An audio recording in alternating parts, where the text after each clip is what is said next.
안녕하세요. 반갑습니다. 오늘은 12월 22일 수요일입니다. 시간이 부쩍부쩍 다가오면서 한 해가 맞춰지는 지금입니다. 참 마음이 무겁기도 하고 또 홀가분하기도 할 것입니다. 하지만 하루하루 다가오는 주님의 재림의 날을 기대하는 우리들에게 주어진 만나는 많은 사람들에게 예수님을 전할 수 있는 믿음의 사람이 되기를 간절히 소망합니다. 주위에 코로나로 인하여 죽음을 맞이하는 많은 사람들을 바라보면서 하나님께서 불쌍히 여겨주시고 또 남은 가족들에게 은혜를 더하시고 더 나아가 복된 소망으로 함께 해주시기를 간절히 소망합니다. 우리 오늘 이 시간 함께 기도드리고 시작하도록 하겠습니다. 저희들을 사랑하시는 아버지 하나님, 슬프고 고통이 많은 이 땅에서 저희들에게 생명을 허락하시고 영원한 삶을 주시기 위하여 저희들을 특별히 선택하시고 불러주심을 인하여 감사를 드립니다. 무엇보다도 저희들의 마음이 주님의 부르심에 응답할 수 있도록 은혜를 주셔서 정말 감사합니다.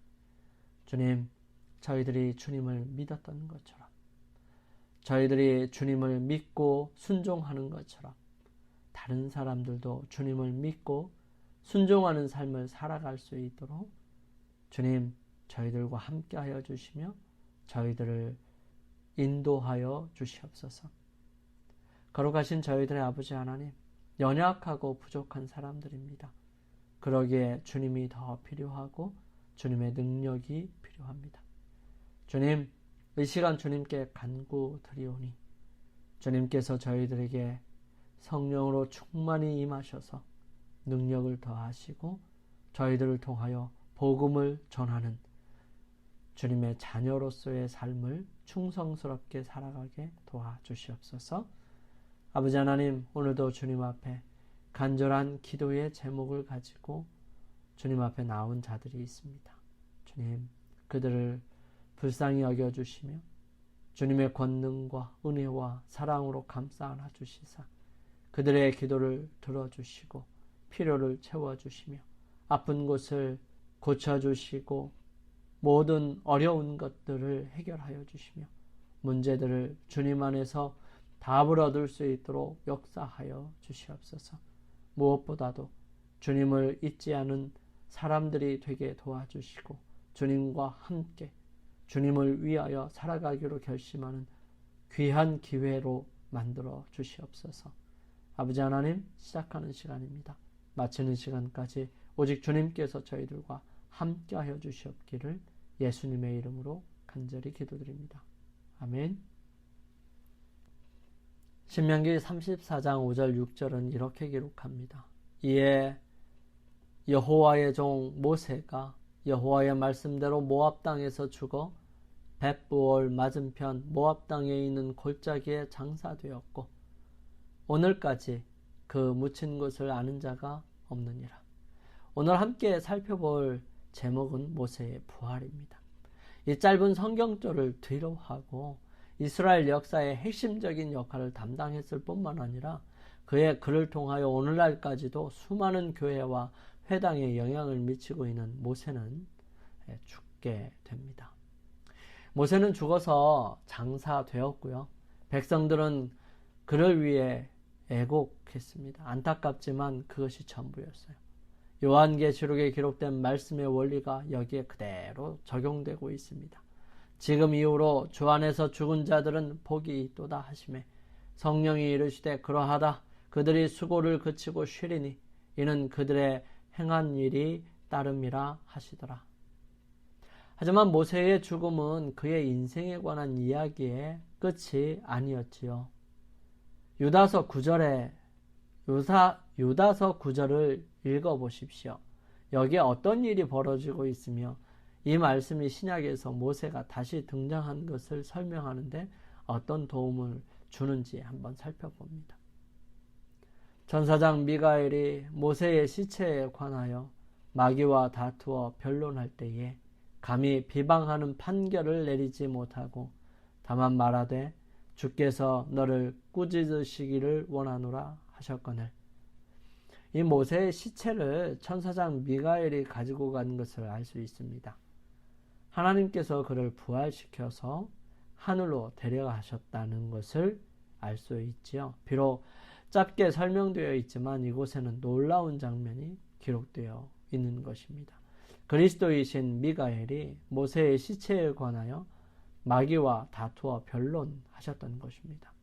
모세가 죄인이었다는 사실에는 의심할 여지가 없습니다.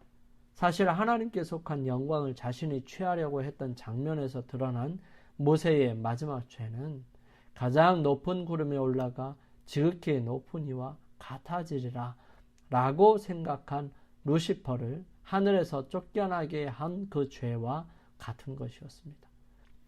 모세의 시체를 두고 벌어진 다툼은 그리스도께서 모세를 위해 약속된 부활을 주장하신 것에서 비롯되었을 것입니다. 그렇지만 그리스도께서 어떻게 그분의 법을 어긴 죄인 모세를 위해 그렇게 하실 수 있으셨을까요? 그에 대한 답은 오직 십자가뿐입니다.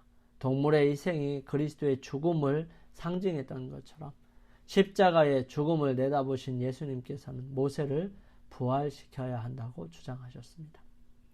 이 십자가가 있기 전이었음에도 불구하고 불멸의 몸으로 부활한 모세의 이야기가 구원의 계획의 깊이를 이해하는 데 도움을 주고 있습니다. 창세 때로부터 죽임을 당한 어린 양께서 그 죽음을 전제로 모세를 포함해서 그것을 믿는 모든 사람을 사유하시고 구원하여 부활하게 하실 수 있으셨습니다.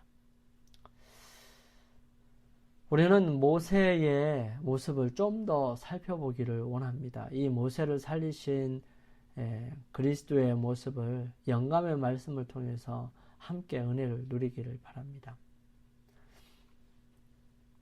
만일 모세의 생애가 가데스에서 저질러진 죄, 곧 바위에서 물을 내게 하는 사건에서 하나님께 영광을 돌리지 아니한 그 한 가지 죄로 더럽혀지지만 않았더라면 그는 약속의 땅에 들어갔을 것이고요. 죽음을 보지 않고 하늘로 승천했을 것입니다. 그러나 모세는 오랫동안 무덤 가운데 있지 아니하였습니다. 그리스도께서 친히 모세를 장사한 선사들과 함께 잠자는 성도 모세를 불러내시기 위해 하늘에서 내려오셨습니다. 사단은 모세로 하여금 하나님께 범죄토록 하여 마침내 그를 죽음의 권세에 가두어둔 자신의 성공에 기뻐 날뛰었습니다. 대적 마귀는 너는 흙이니 흙으로 돌아갈 것이니라 는 하나님의 선고가 그를 죽음의 소유가 되게 했다고 선언했습니다. 무덤의 권세가 결코 깨뜨려 본 일이 없고 무덤 속에 있는 자는 모두 자기의 포로이므로 그의 어두운 옥사에서 결코 놓이지 못할 것이라고 주장하였습니다. 그리스도께서 처음으로 죽은 자에게 생명을 주시려고 하셨습니다. 생명의 왕과 빛나는 천사들이 그 무덤에 접근할 때 사단은 자기의 주권을 빼앗길까 봐 염려하였습니다. 사단은 악한 천사들과 더불어 그가 자기의 것이라고 주장한 영토의 침해에 대하여 항쟁할 태세를 갖추었습니다. 사단은 하나님의 종이 자기의 포로가 되었다고 자랑하였습니다. 그는 모세까지도 하나님의 율법을 지킬 수 없었으며 모세는 사단으로 하여금 하늘에서 추방하게 한 죄, 즉 여호와께 속한 영광을 자신이 취한 죄로 사단의 지배 아래 들어왔다고 선언하였습니다. 대반역자 사단은 그가 하나님의 정부에 대항하고 하나님이 자기에 대하여 불공평하다는 최초의 불평과 비난을 되풀이했습니다. 그리스도께서는 사단으로 더불어 언쟁하려고 하지 않으셨습니다. 그리스도께서는 사단이 하늘에서 무수한 하늘거민을 기만하여 멸망시킨 잔인한 행위에 대하여 논박하실 수도 있으셨습니다. 그리스도께서는 그가 에덴 동산에서 거짓말을 하여 아담을 범죄케 하고 인류에게 죽음을 가져오게 한 것을 지적할 수도 있으셨습니다.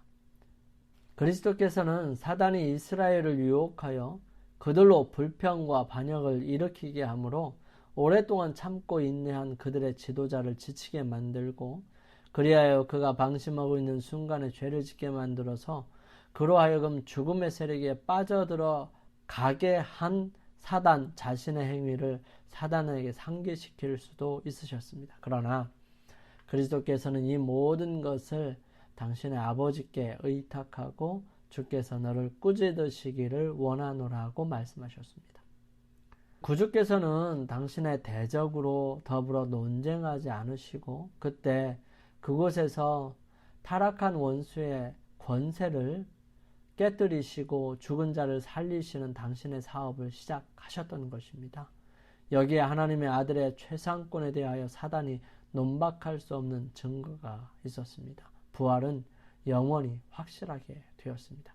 사단은 그의 먹이를 빼앗겼고 죽은 의인은 다시 살 것이었습니다. 모세는 죄의 결과로 사단의 권세하에 빠졌습니다. 그 자신의 행위대로라면 그는 당연히 죽음의 포로였습니다. 그러나 그는 구주의 이름을 의지함으로 부활하여 영생을 얻었습니다. 모세는 영광스럽게도 무덤에서 나와 당신의 구원자와 함께 하나님의 도성으로 승천하였습니다. 그리스도의 희생이 예시되기까지는 하나님의 공의와 사랑이 당신께 모세를 다루신 일에서 보다 더 뚜렷하게 나타난 때는 결코 없었습니다. 하나님께서 결코 잊을 수 없는 교훈, 곧 당신께서는 정확한 순종을 요구하시며 사람들은 저희 창조주께 속한 영광을 스스로 취하지 않도록 주의하라는 교훈을 가르치시기 위하여 모세를 가나안에 들어가지 못하게 하셨습니다. 하나님께서는 이스라엘의 유업에 동참하기를 간청하는 모세의 기도를 응답하실 수 없었지만 당신의 종을 잊으시거나 버리시지 않으셨습니다. 하늘에 계신 하나님께서는 모세가 당한 고통을 아셨고요. 오랜 세월 동안 투쟁과 시련 중에서 충실히 봉사한 모든 행위를 주목하셨습니다. 하나님께서는 비스가산 꼭대기에서 지상 가나안보다 더 영광스럽고 무한한 유업으로 모세를 초청하셨던 것입니다. 개신교회에서는 모세가 부활했다는 우리 교회의 주장을 이단의 주장이라고 말합니다. 그러나 모세는 변화산에 엘리야와 함께 나타나서 예수님을 만나서 예루살렘에서 별세하실 것을 의논하고 있습니다. 누가복음 9장 30절 31절 말씀을 참고하시면 될 거예요. 그들은 모세의 영혼이 나타났다고 주장합니다. 그들은 영혼불멸설을 믿기 때문이지요. 그러나 성경은 영혼불멸설을 계시하지 않았습니다. 예수님께서 재림하실 때 무덤 속에 있는 자들이 그분의 음성을 듣는다고 분명히 계시하였어요. 그러므로 하늘에 있는 영혼이 재림하시는 예수님의 음성을 듣고 무덤으로 내려와서 부활한다는 주장이 되는데 이치적으로 맞지 않아요. 부활할 때까지 무덤 속에 있다고 기록한 성경 말씀을 그대로 믿는 것이 합당한 것입니다. 또 엘리야는 죽지 않고 승천했기 때문에 변화산에 나타난 엘리야는 변화하여 하늘로 올라간 것이 확실합니다. 그는 변화한 몸으로 변화산에 나타났는데 모세는 몸이 없는 영혼으로 나타났다는 것은 그 상황에서 맞지 않는 주장입니다. 엘리야가 그랬던 것처럼 모세도 똑같은 모양으로 나타나는 것이죠. 그러므로 유다서의 기록과 변화산 사건을 통하여 성경적으로 이해할 때에 예수님이 모세를 부활시켜서 하늘로 데려간 것이 확실하게 보이는 것입니다. 엘리야는 예수님 재림하실 때 죽지 않고 살아서 변화하여 재림을 맞이하는 사람들의 대표자로 나타났고, 모세는 죽었다가 부활하여 재림을 맞이하는 사람들의 대표로 나타났습니다. 변화산의 이 광경은 예수님의 재림 광경의 축소판이지요. 성경의 이 여러 기록으로 모세가 부활하여 하늘에 간 것이 확실한 것을 믿을 수 있습니다. 예수님께서는 인류를 위해 자신이 짊어질 십자가를 내다보시고 그것을 근거로 마귀와의 변론에서 모세의 부활을 주장하셨고 그를 부활시키셨습니다. 영감의 교훈입니다. 부활하여 승천한 모세. 모세가 만일 계속하여 하나님께 신실하고 그의 생애가 이 한 가지 범죄, 즉 반석에서 물을 내게 함으로써 영광을 하나님께 돌리지 못한 그 죄로 더럽혀지지 아니하였다면 그는 약속의 땅에 들어갈 것이고 죽음을 맛보지 아니하고 승천하였을 것이다. 천사와 더불어 모세를 매장하신 미가엘, 즉 그리스도는 그가 잠깐 동안 무덤에 있은 후에 하늘에서 내려오사 그를 부활시켜 하늘로 데려가셨다. 우리 함께 기도드릴까요? 주님, 저의 구원을 위한 예수님의 십자가가 분명히 있음을 인하여 감사를 드립니다. 그 십자가로 인해 용기를 얻고 다시 하나님의 은혜의 보좌 앞에 나옵니다. 이 부족한 죄인을 받아주시고 구원해 주시옵소서. 그리고 또한 다른 사람들에게 복음으로 전할 수 있도록 인도하여 주시며 주님의 놀라우신 섭리와 은혜들을 경험하는 주님의 자녀가 되게 인도하여 주옵소서. 저희들을 사랑하시는 예수님의 이름으로 기도를 드립니다. 아멘. 오늘도 주님 안에서 승리하기 위하여 주님 앞에 머무는 시간을 갖습니다. 각자 개인 기도하는 시간을 가지시고요. 저는 내일 아침 이 시간 다시 찾아뵙겠습니다. 감사합니다.